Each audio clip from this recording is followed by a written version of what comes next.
Hey guys, this is Candle, and it's time for another gaming pickups video. It has been, what, a month, I think? And I have got quite the stack here. I kind of went a little bit overboard here in July. So let's go ahead and dive right into it. Just keep in mind, just like always, I've played some of these games, and there's a lot I actually haven't played yet. So, I ended up finally picking up Mortal Kombat 3 for the Genesis. So now I have, like, all three Mortal Kombat games. So definitely glad to have that. I also picked up Earthworm Jim, which I remember playing this as a kid, but it was on the PC at the time, and it was actually a friend's computer I was playing on. However, I am glad to have the Genesis version because it is also included in the Sega Genesis Mini, I believe. So definitely glad to have that. For both of these, actually, I have the manuals too, so they're complete in box.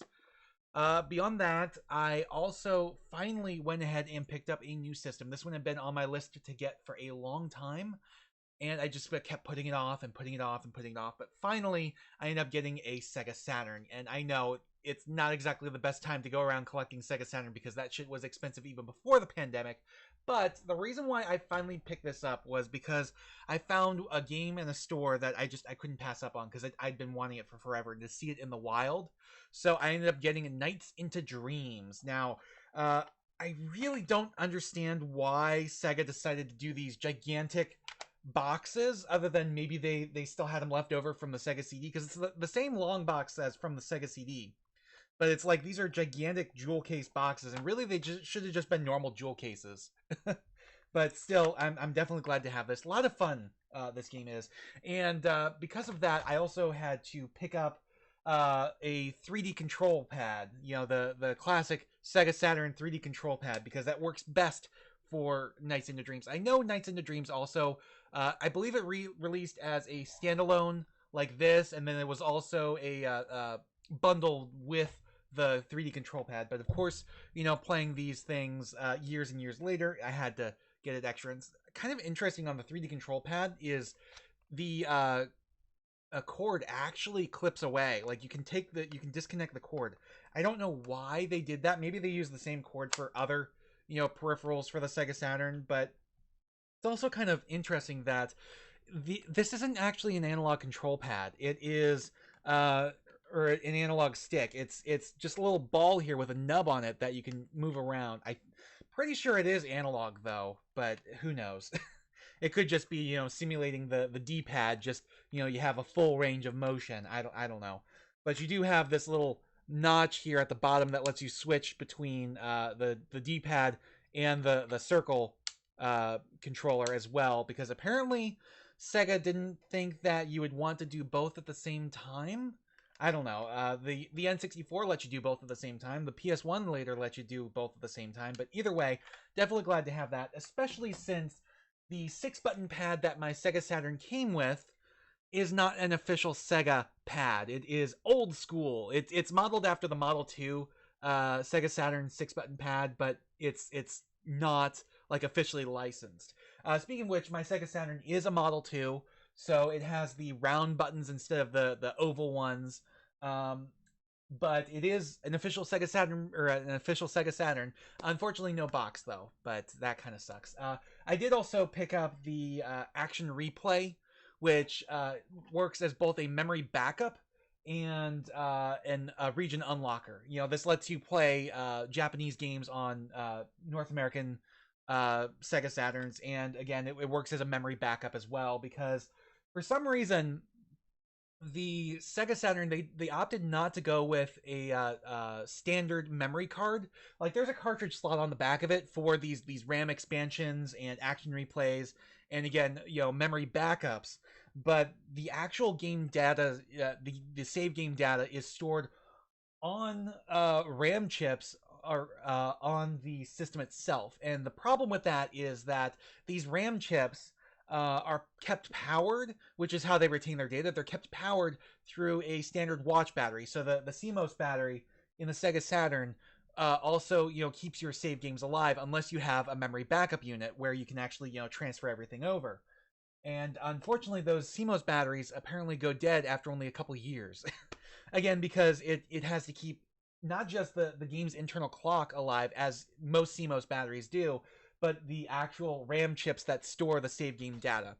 But anyways, Nights into Dreams wasn't the only Sega Saturn game I got. I picked up a couple more, and I probably overpaid for all of these, but I'm still glad to have them. And like I said, Sega Saturn games are really expensive anyways. Like, this was $30. This is Pro Pinball, and this is literally a pinball game, but it's only got one table, which is really stupid. Usually in pinball games, you have like 3 or 4. But for this one, there is literally just one table, which is stupid. But again, it's still a lot of fun to have and play and stuff like that. But then I also picked up Tetris Plus, which apparently also got a PS1 version. And this is, it's your standard Tetris game, but it also has more modes than that, because there's actually a puzzle mode, which is quite a bit of fun as well as a versus mode and stuff like that. So definitely glad to have that. The disc is not in here right now because it's actually in my Sega Saturn. But beyond that, I also ended up picking up a bunch more of original Xbox games, because I want to see like what plays on the Series X, in 4K, and what doesn't and stuff like that. And right now, the original Xbox is a pretty good system to collect for, because at least at my local shop, the prices are not that bad. You're seeing most games in the $10 to $30 range, really. There's a few that are more expensive. Yes, yeah, obviously the rarer games are more expensive, but for the most part, it seems to be in the $10 to $30 range, and some of them even cheaper than that. But anyways, I picked up, and I believe all of these are complete in box, but I picked up Splinter Cell Double Agent. This is the cross-gen game in the Splinter Cell series. So this appeared on the original Xbox and the 360. This is the original Xbox version. I haven't played this yet, probably because I haven't played the original 3 Splinter Cell games yet. And I think I'll wait to play Double Agent until I can get my hands on the 360 version, so I can play the, next-gen version of it and so on. I also picked up Syberia, which is a great classic point-and-click adventure game. I've played it on PC. It was actually one of the first games I ever Let's Played for my channel. Actually, I think it was actually the very second game I did after Portal. I haven't touched this yet. I kind of want to see how it plays on a console. It's always weird to me to see point-and-click adventures on a console, especially, the classic style point-and-click adventures. Because it's weird to me to see like how that interface translates to console and stuff like that. So definitely be seeing more of those in the future as well. But definitely glad to have this right now. I also picked up Project Gotham Racing 1 and 2. Now, I previously had owned Project Gotham Racing 2, but I got rid of it because I had a hard time getting into simulation racers at the time. And honestly, I probably won't really go back and play these, because my biggest problem with simulation racers is the racing sims is the physics are so on point, even in these older games, that I have a hard time controlling the cars. I much prefer arcade racers like the Need for Speed franchise and stuff, or like what that became and stuff like that. The reason why I like modern sim racers is they give you so many different driving assists to make the cars handle a lot better and easier. Plus, they typically give you the driving line on the road itself, which lets you judge where you need to steer and when and how you need to brake and stuff like that. So definitely glad to have these, but probably not actually going to play them. I also picked up Oddworld Stranger's Wrath, which is the last of the main Oddworld games I needed a physical version of. Because, I have Abe's Odyssey and Abe's Exodus on the PS1. I have Munch's Odyssey on the original Xbox. Then came Stranger's Wrath, which, again, I haven't played this yet, but it is a first-person shooter, I believe, in the Oddworld universe. And this is part 3 of the Oddworld Quintology, which was originally advertised all the way back in Abe's Odyssey. Apparently, Abe's Exodus is part 2 of Abe's Odyssey, so those count as the first. Those together count as the first part of the Quintology. Where Munch's Odyssey was the second, Stranger's Wrath is the third. Where we're still waiting on 4 and 5. New and Tasty and Soulstorm don't count because those are just remakes of Abe's Odyssey and Abe's Exodus. I do eventually need to pick up physical copies of those too, because I don't have New and Tasty and Soulstorm physical copies. I do have a digital copy of the PS5 version of Soulstorm, because they were giving it away when it came out. but Soulstorm actually has physical versions of both the PS5 and PS4 versions, so definitely interested in getting those at some point. Um, I also finally picked up Jade Empire. This has been on my list to get for a long time. This is a Chinese-inspired Bioware RPG. And this came out around the same time as KOTOR, and stuff like that. So it's going to be probably more in that vein in terms of gameplay. So definitely interested in checking this out at some point, but I have not yet played it. And then I also picked up Destroy All Humans. This is the original. I saw it. I could not let it go. This did get a recent remake that I need to pick up and play eventually. That's one of the biggest reasons why I haven't played this version yet, is I'm kind of wanting to get the remake and play that. So until then, I probably won't touch this. Beyond that, finally, I picked up Modern Warfare. This was the reboot. Kind of also works a little bit as a prequel to the original Modern Warfare, despite being set in 2019, whereas Modern Warfare 1 was set in 2007. It kind of sets things up for a sequel that falls more in line with the original Modern Warfare series. A lot of fun for the campaign. The pre-rendered scenes in this are like mind-blowing. Like, they reach into the uncanny valley and sometimes a little bit beyond, where it looks almost like it's live action. And honestly, it's to the point where I don't know why they're bothering to mocap actors. Why not just, film live action? Maybe it's cheaper, I guess, because they don't have to worry about as much in terms of props or set design, stuff like that. But either way, I would like to see, with the modern rise of digital video technology, I would like to see more full motion video acting, live acting in video games come back, but still a lot of fun.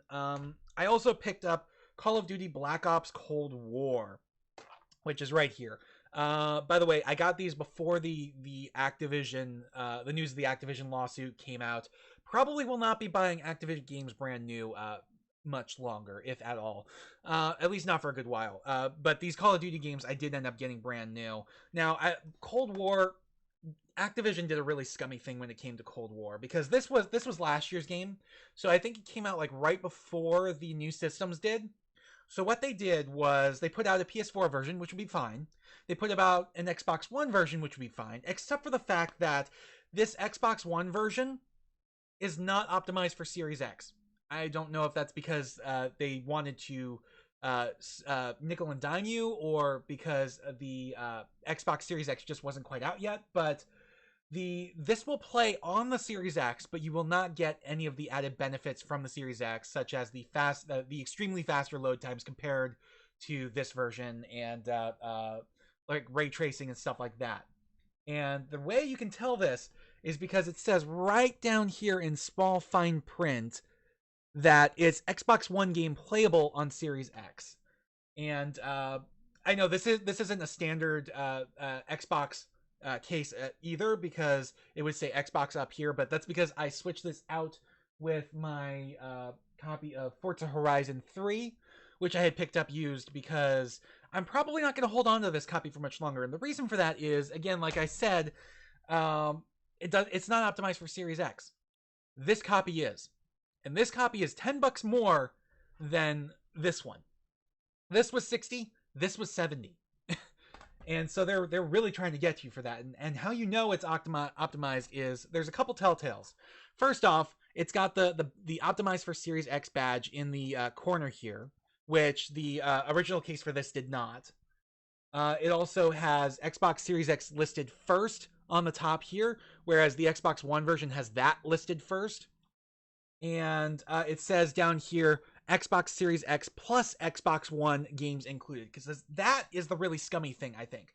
Microsoft has what they call smart delivery, and that allows them to print a single disc for both Xbox One and Xbox Series X, and via smart delivery, it will pull information from the cloud to install the correct version for your system. Whether you're playing on an Xbox One or an Xbox Series X, you will get the most optimized version for that. Now, this is on every single first-party game developed and published by Microsoft, but it is opt-in for third-party publishers. So if they want, they don't have to use smart delivery. And from what I can tell, Activision decided to have their cake and eat it too.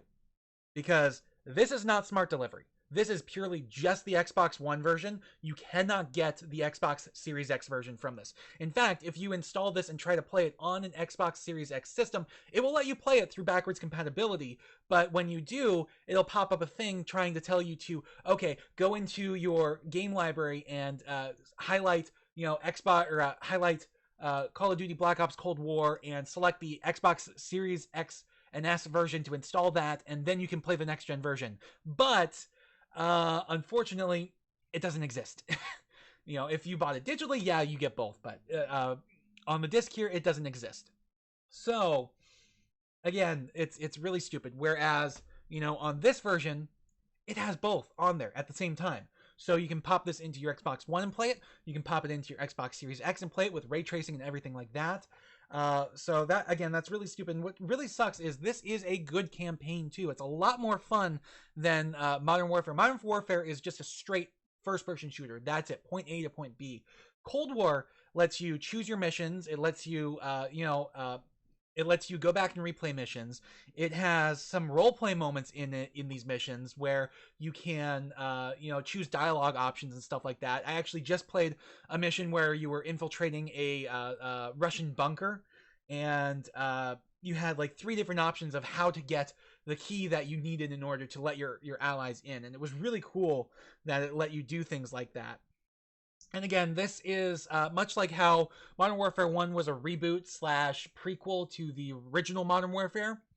Black Ops Cold War is set up as I believe it's set up as a prequel to the original Black Ops as well. At least it's got some of those characters, and it has references to stuff like that. But I think it takes place a little bit before too. So definitely glad to have that. I wish things were going better in terms of Activision Blizzard. What's really going to suck, Activision games, I can buy those used all day long because I typically play those on consoles. Blizzard is going to suck because I typically play those on PC. And I was really looking forward to the Diablo 2 remaster, which is supposed to come out in a couple months. And I was also really looking forward to Diablo 4 in a few years. So I'm probably going to end up having to hold off on the Diablo 2 remaster. And because I don't want to support these companies right now. Like, I feel for the people who work there, who are keeping their heads down and just trying to do their jobs. And I also feel for the victims of, the sexual harassment and stuff that was going on there. But I have zero sympathy for the corporations and the upper management in charge of things who should not have let these things happen in the first place. So I can't really support these companies right now. Just like I still can't really support Konami, and I sometimes find it hard to support Ubisoft and EA. So we'll see how things go moving forward. Hopefully by the time Diablo 4 comes out, they will have sorted this out, and Activision Blizzard will be a much better company.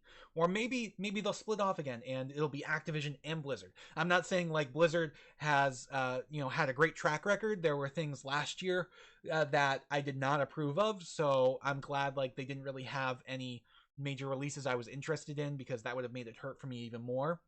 But still, either way, moving on.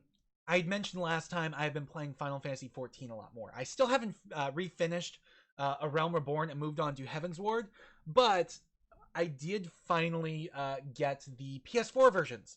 And the way this happened was I saw I think I just forgot something. Did I mention this? Did I mention that I got CTR Nitro Fueled? I don't remember. I haven't played it yet, but either way, I have this. Anyways, back to Final Fantasy XIV. So, at the same time I got, Call of Duty Cold War and Modern Warfare and CTR, I was at Best Buy and I saw that they had Stormblood, and it was only like $20. And I was like, okay, that's kind of hard to find in the wild now because it's not the most current expansion.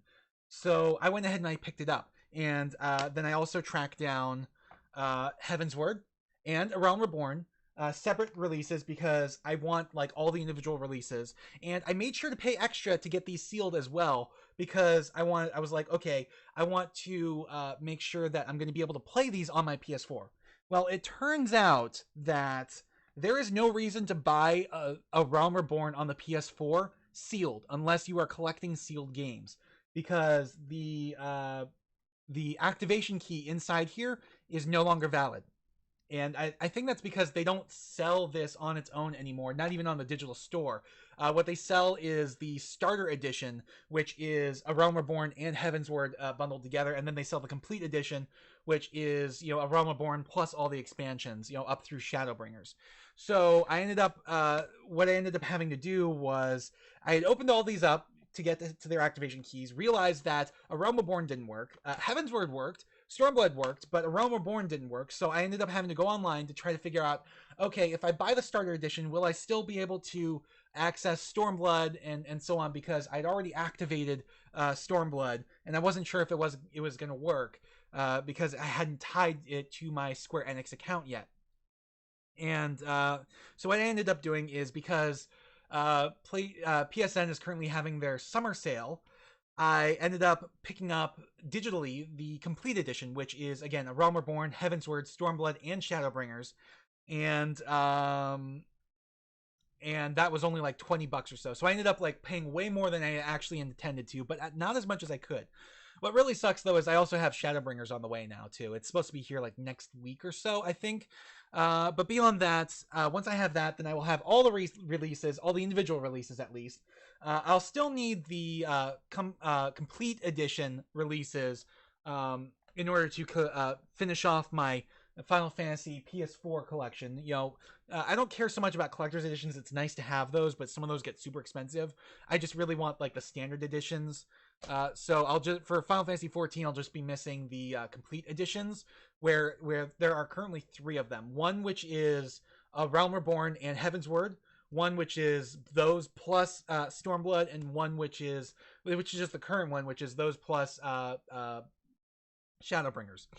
And I'm assuming that when Endwalker comes out later this year, there's going to be a standalone PS4 version, and there's going to be a complete edition PS4 version, both physical. They might change their mind and go completely digital now, but they might be both physical. And there will probably be a complete edition for PS5. I'm hoping there'll be a complete edition for PS5 as well. And those, you know, it'll suck to pay full price for those, but it might be worth it just to have the collection. You know, I'm a simp for Final Fantasy. Speaking of which, I also finally picked up the 1.0 release for Final Fantasy XIV. Now, this is unfortunately now unplayable because those servers went down in advance of the relaunch into Final Fantasy XIV: A Realm Reborn. But I do actually have the 1.0 release now, which means I now have the complete Final Fantasy XIV collection, you know, not including the collector's editions, for PC, at least in North America. Because North America, for some reason, did not get a physical version of Shadowbringers on PC, which is really, really fucking stupid. Europe got one, why the fuck didn't we? So if I want Shadowbringers physically, I have to import the European edition. And I haven't even purchased Shadowbringers for PC yet. So the only system I can actually play that on right now is, you know, PS4, PS5, which is going to take a little while to get used to. I tried it out a little bit the other day. It was a little awkward, but either way, you know, I'll get there eventually. Or I'll pick up Shadowbringers on PC and go back to playing there. But I kind of want the trophies. Anyways, beyond that, I do have a couple more PC games. They are all small box. This is The Sims Deluxe Edition. I actually found this in the wild at a Salvation Army. And I've played, I never got into The Sims when I was younger, but last year or two, I ended up getting into The Sims 4 for quite a while. In fact, I think I have close to 100 hours in The Sims 4 right now, which is kind of insane to me because there aren't that many games I put that much time into other than, you know, like expansive open world games like Skyrim or Assassin's Creed Valhalla, or, you know, huge strategy games like Civilization and stuff like that. Those I can easily put 100 hours into. But yeah, it's the original Sims Deluxe Edition.